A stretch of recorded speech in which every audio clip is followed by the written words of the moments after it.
Today we're in South Los Angeles on Rochester Circle. That's because we're visiting the home of Eddie Rochester Anderson, one of the greatest black entertainers never known. You want to know something, Miss Tilson? With your face and figure, I go for you. And as I go, so goes the nation. Oh, I bet you say that to all the girls. You win that bit, because I'm an eager beaver. He's a beloved character, fondly remembered.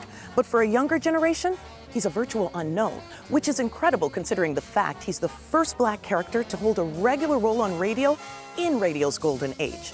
And he acted in over 60 films, including 2 Oscar-winning films. But he wasn't just a film and radio actor. The funny man comedian is also considered arguably one of the greatest dancers to ever grace the stage. But you know what? Most importantly, he's considered a savvy and successful businessman.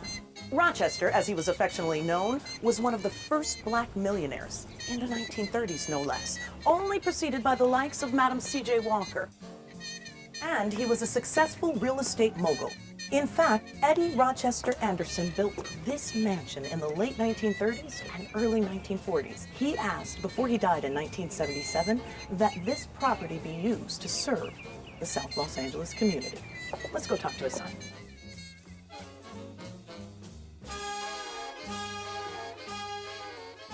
Hi there, everybody, and right now we are inside the Anderson Estates, that mansion that you just saw outside that is fantastic, and I'm sitting here with Mr. Eddie Anderson IV. And I wanted to let the audience know, you're also a real estate developer.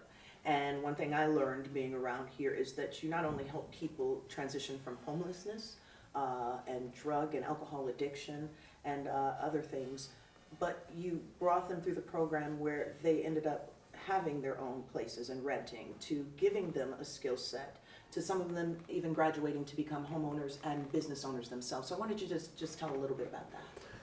So what better way to remove the homelessness out of their consciousness is to teach them how to build a home.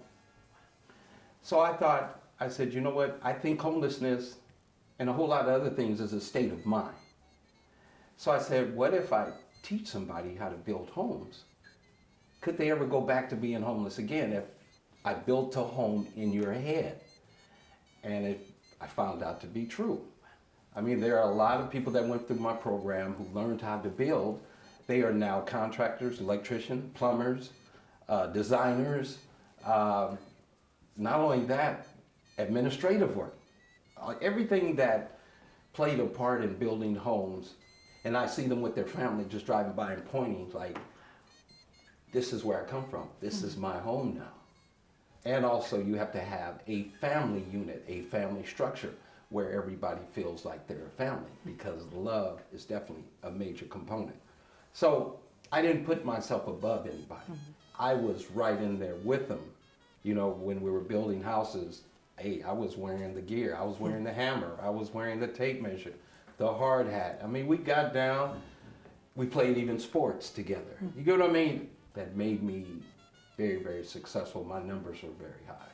But I've even seen some people come through here who are now doing what you are doing. And those are the ones that I was talking about, administrative. So the ones that were in the office with me, mostly young ladies, they're the ones that, instead of doing the construction, even though I had females doing the construction too, but more so, the women that were administrative, they went on to doing programs as well. Yeah. A lot of them went back to school and they got a degree. A lot of them have bachelor's, master's.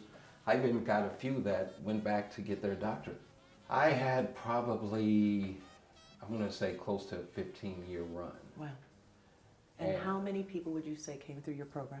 I'm gonna guess at least 10,000. My goodness. At least 10,000.